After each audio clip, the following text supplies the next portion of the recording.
Lebih lengkap dan terbaru kita akan tanyakan kepada jurnalis Berita Satu, ada Agnes Valentina di Kejaksaan Agung saat ini. Selamat sore Agnes, bisa Anda jelaskan terkait pemeriksaan Nadiem hari ini? Tadi kita menyaksikan bersama begitu ya, Nadiem telah dibawa.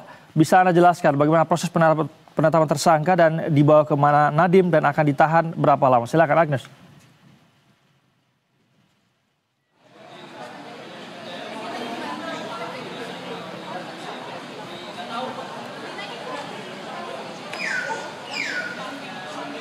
Agnes.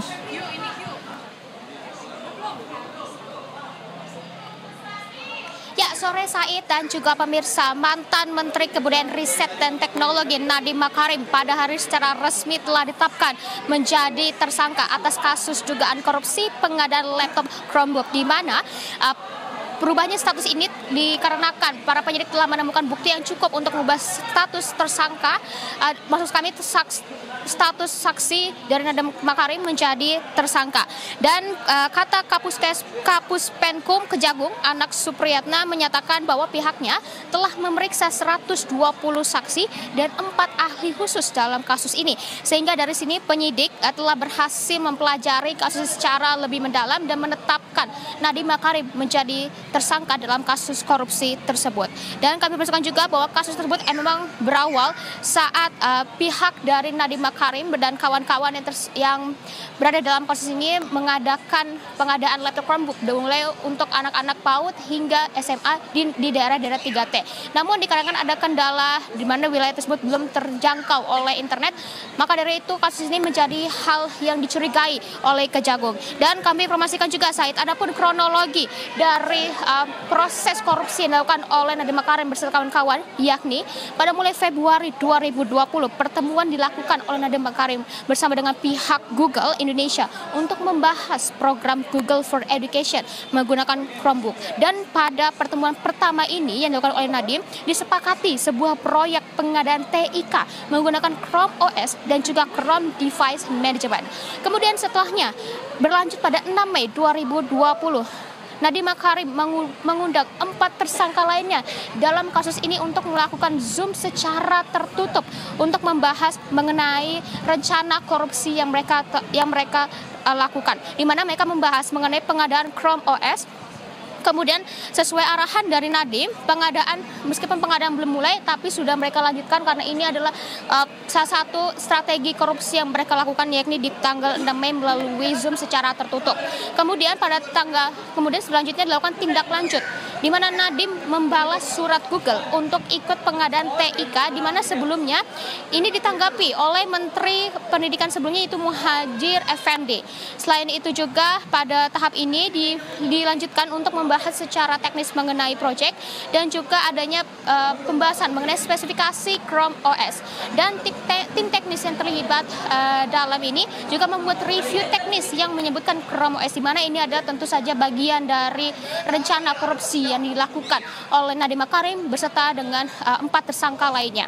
Selain itu juga pada Februari 2021 akhirnya Nadiem Makarim menerbitkan Permendikbud tentang petunjuk operasional DAK bidang pendidikan dan mengatur pengadaan ini, dan total kerugian yang ditaksir oleh negara yakni sebesar 1,9 triliun rupiah. Angka yang cukup besar, Said. Dan tadi saat keluarnya Nadiem Makarim menggunakan rompi tahanan dari gedung Kejagung ini, tadi kami sempat melihat dan tidak ada statement sedikit pun yang berani dikeluarkan oleh Nadiem Makarim kepada awak media yang telah menantinya sejak pagi di depan gedung Kejagung ini.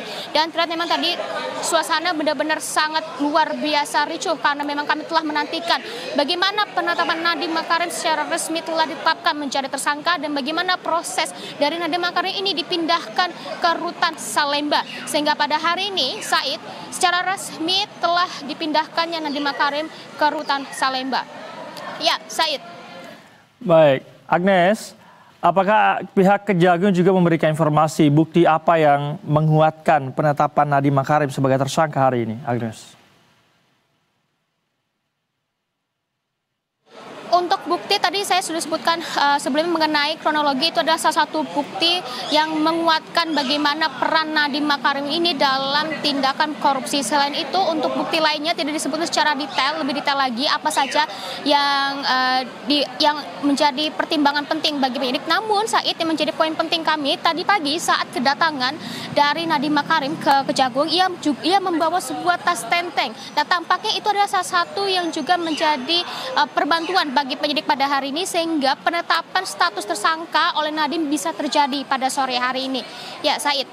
Baik, Agnes, kalau yang Anda lihat di lokasi, apakah Nadiem mengira bahwa dirinya akan ditetapkan sebagai tersangka? Karena kalau kita lihat tadi pada saat masuk ke Kejagung dalam suasana wajah yang semeringah begitu ya, melemparkan senyum kepada awak media, lantas kemudian tiba-tiba keluar mengenakan rompi tersangka. Seperti apa yang Anda amati di sana, Agnes? Ya, saya tadi saat kedatangan dari Nadiem Makarim dan juga seluruh tim kuasa hukumnya ke Kejagung, memang tampaknya wajah dari Nadiem di sini benar-benar optimis seperti untuk menjalani pemeriksaan pada hari ini. Tadi pemeriksaan juga dimulai pada pukul 9 pagi tadi, kami informasikan, dan juga dia juga sempat menyapa awak media yang menantinya memang di Kejagung sejak pagi ini, dan benar-benar sepertinya pada pagi hari tadi Nadiem terlihat begitu optimis untuk menyambut penyelidikan yang ketiga kalinya ini di Kejagung. Namun beberapa jam kemudian kami mendapatkan informasi secara resmi dari penyidik Kejaksaan Agung bahwa secara resmi dan meyakinkan Nadiem Makarim telah ditetapkan menjadi salah satu otak dari perencanaan korupsi pengadaan laptop Chromebook, di mana Said, kami informasikan bahwa yang pihak pertama kali yang mendatangi Google dan juga untuk memulai strategi ini adalah Nadiem Makarim sendiri, dan juga dilanjutkan dibersamai dengan 4 komplotan lainnya yang saat ini sudah menjadi tersangka dalam kasus korupsi pengadaan laptop Chromebook ini. Ya, Said. Baik, artinya sudah ada bukti yang cukup kuat begitu sehingga kemudian Nadiem Makarim hari ini ditahan setelah ditetapkan sebagai tersangka. Terima kasih atas laporan Anda, Agnes Valentina, melaporkan langsung dari Kejagung, Jakarta. Selamat kembali bertugas.